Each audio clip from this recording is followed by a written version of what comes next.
Hello, my name is Albine Mwizerineza. I'm a College for America student. I'm going to analyze two videos. One is called The Secret, and another has been made by Martin Seligman. So, in those two videos, they are all talking about how someone can become happy and can live a happier life. So, starting by the video called The Secret, they are saying or talking about how someone's thoughts shape his future, or how what you feel today and think of today will come tomorrow. So they have given an example of someone who used to say that he hates his job, and also in his writing he used to write I hate my job. So what happened to this person is that due to his negative thoughts and negative feelings, he usually faced disappointments. People hated his speeches, but once he started having positive mindset, he came to having a happier life. So in this video they say that it is important to feel good, because when you feel and think uh, and have positive thoughts, once you have positive thoughts, your future will be also full of things that will bring you happiness. So in the video by Martin, he was like comparing the level of psychology in past years and today.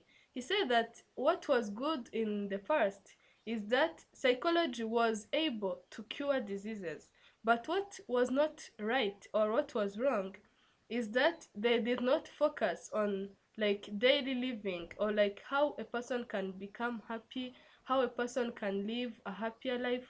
uh, in those years they did not focus on it. So in addition to this, he talked about three types of lives. The first one is a pleasant life. So this is a life full of positive emotions and skills to amplify it. Once someone lives a pleasant life, he is like he has positive emotions. He likes being happy, living with friends. So he is like he tries to get many things that can make his life happier.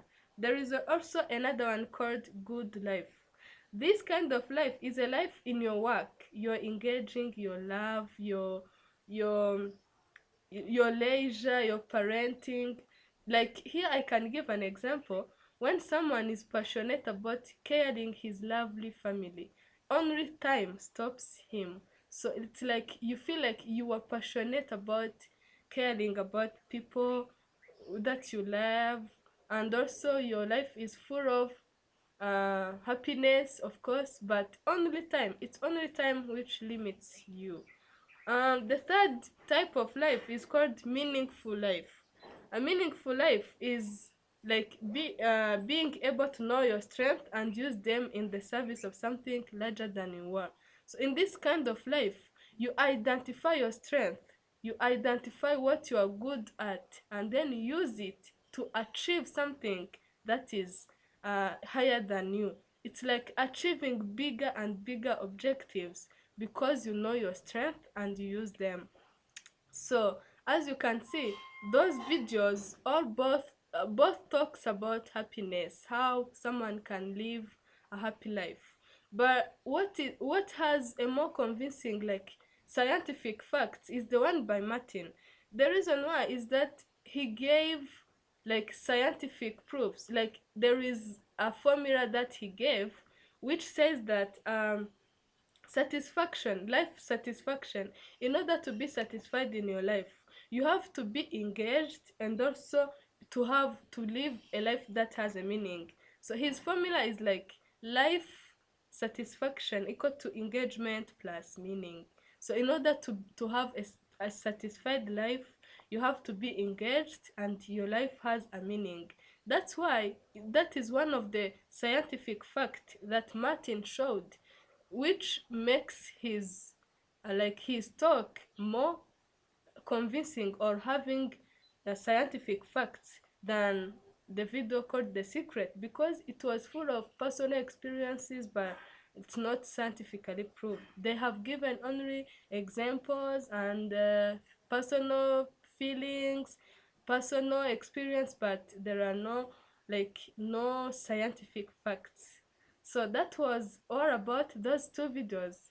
So, and me too, I want to share with you my experience about how I was one time I was stressed and how I overcame this stress. So I remember it was at school and we were in benchmark assessments. We had many things to do. We have many, like, it was a group work, but we did not use our time effectively. Like, we sat and then wait for the last day. And then when the last day arrived, my dear, time stress attract time we met time stress. What was the situation? It was in the day before the presentation day. And also, during that day, we had to prepare a Prezi presentation, and internet problem arose, and it was about the deadline. We had to submit our work before 12 p.m. So it was a big challenge because most of the students have not submitted, and because we were using the same, we were sharing network, so network problem arose, and then time stress came. So we were rushing, preparing the reports without even proofreading, without even checking some errors, and then I feel like like I was so bored because of that situation. My heart was beating too much, and also I had negative thoughts. I feel like, why didn't I prepare ahead of time? So what I did in order to overcome that stress, I sat down and then say, okay, I'm late, nothing I can do in order to gain the time I lost. So what I have to do is to keep in mind that I have to concentrate to use effectively the time which remains. So I sat a while and then think what I can do, and then came at conclusion by saying this. So I'm going to sit down and then proofread the work, and then my group mates, we shared tasks with 2 hours that were remaining. Some did the presentation and such a manner to submit it because it was almost time, and then others worked on the report. So that's why we overcame that problem of time stress. We shared tasks and try to be flexible, try to have positive mind. So that was the situation, and that's how I tried to make my life happier even though I was in stressful situation. Thank you very much.